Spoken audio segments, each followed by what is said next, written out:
After the 2026 Australian Grand Prix, the Formula One fans across the world had a big concern.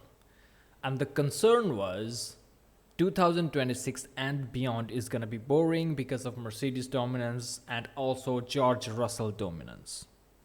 George Russell is more experienced, he's been around a lot, and with all those years under his belt, he has been mastering the craft of maximizing the performance of the car in every session.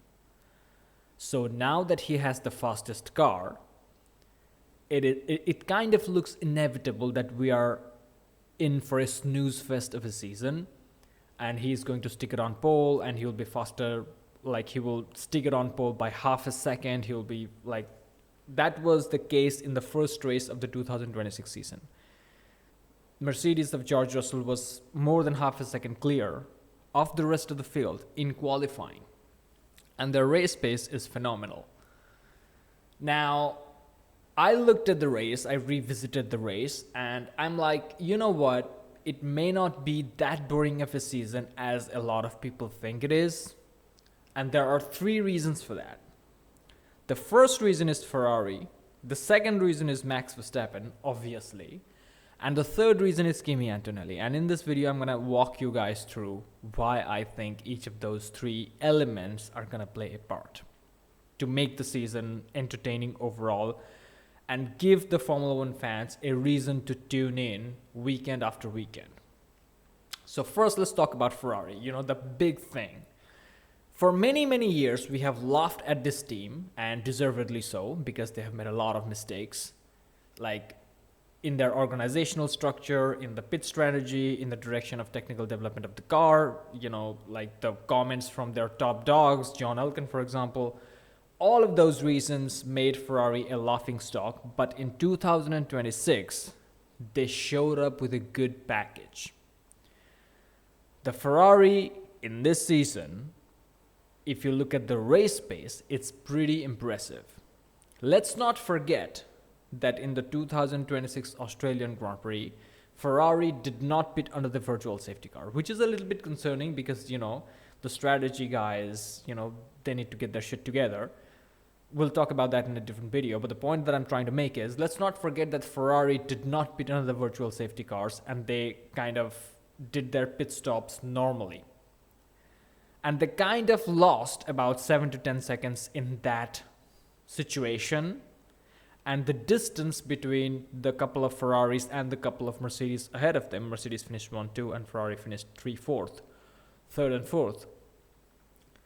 The distance is around the same thing, around the same time. Like, I'm not exactly saying that if the Ferrari pitted under the virtual safety cars, they would have a fighting chance at the win. Maybe they would have had a fighting chance at the win, but I think they would still be behind Mercedes. Mercedes had a little bit of extra race pace advantage, if I'm being honest.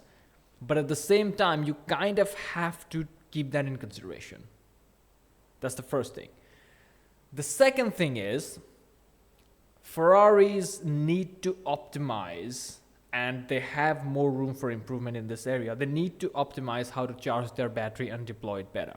Obviously, going against Mercedes, who have a more powerful and much more advanced engine, is going to be difficult, but at the same time, Ferrari are not that bad when it comes to recharging their battery pack in specific sections of the track and deploying it effectively in other sections of the track. They're pretty good at it. Another thing about Ferrari is that they are now innovating in risky ways, right? We saw in testing about the rotating rear wing, which was legal. Now, they haven't showed up with that into Australia, but I suspect if they will show up with that rotating rear wing, did I say front wing earlier? Rotating rear wing somewhere in a track like Monza or something, then the top speed advantage is going to make a difference. I'm just saying. So Ferrari, the team that was the laughing stock of Formula One for many, many seasons, deservedly so, is going to pose a threat to the regime and the boring dominance of George Russell. We gotta be honest. Number two, let's talk about the second element, which is Max Verstappen.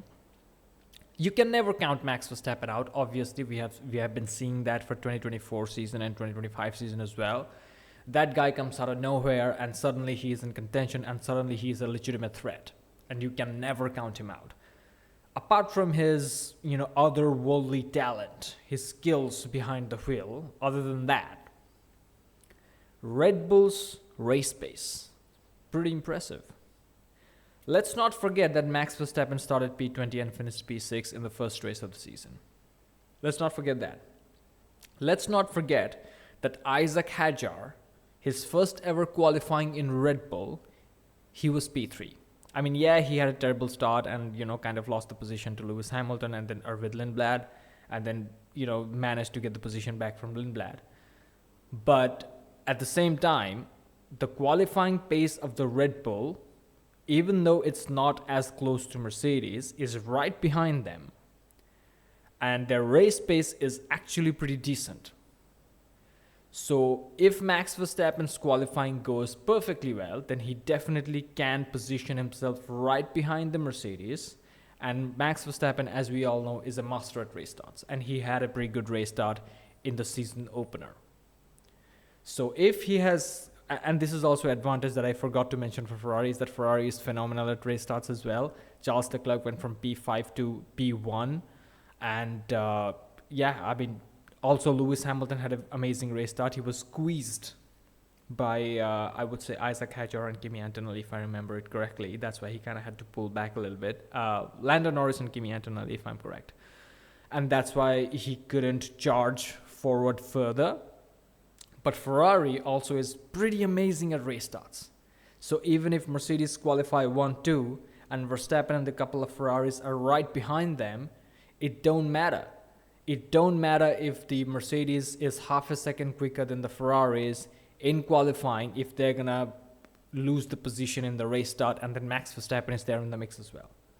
Now, again, I'm not saying that Mercedes cannot overtake the Ferraris or Max Verstappen on pure race pace. It looks like they do have a race pace advantage as well, but not as much as their qualifying advantage. That's a key thing to understand.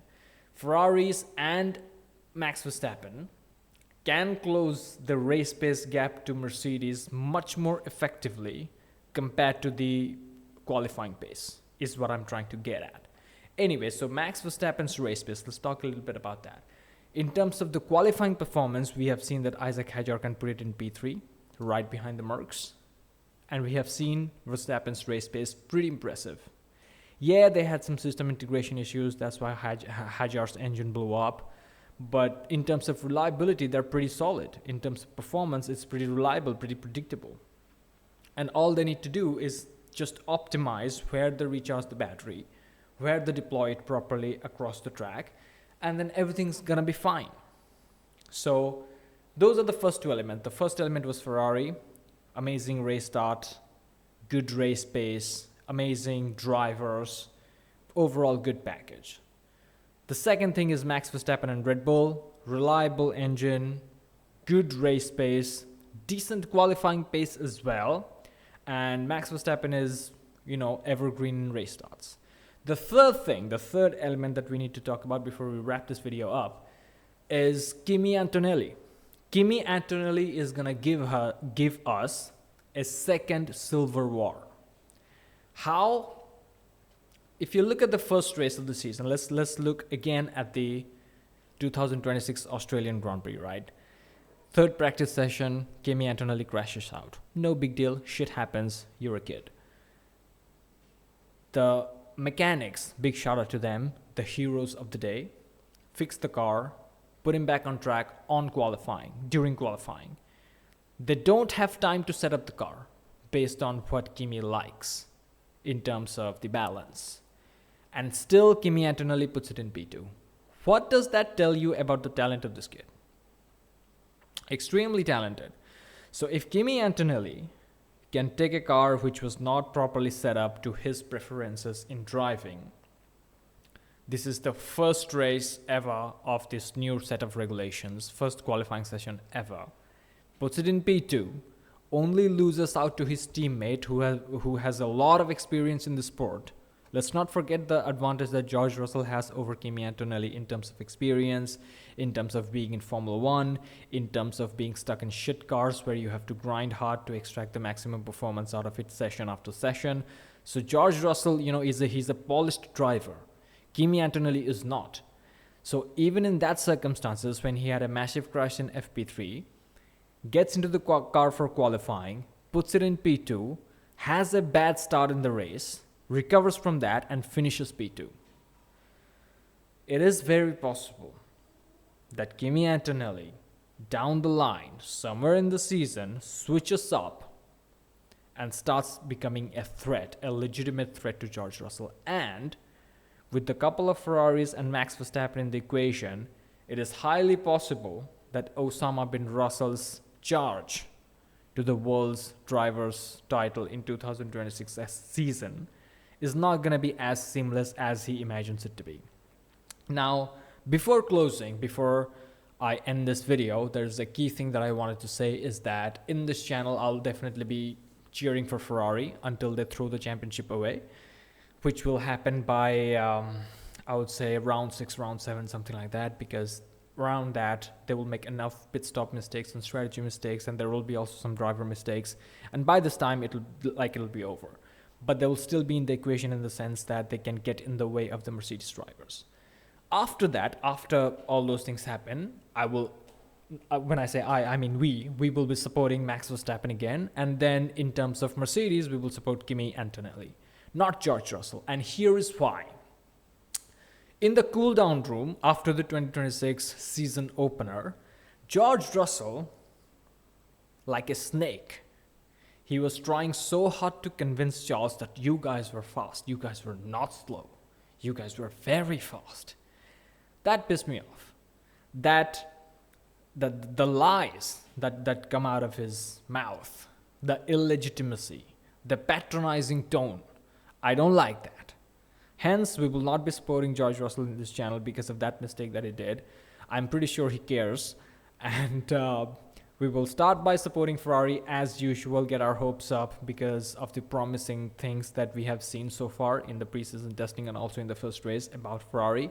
And then after a few races, after they throw the championship away, we will go back to Max Verstappen. Thank you for watching, like and subscribe, and I'll see you in the next one.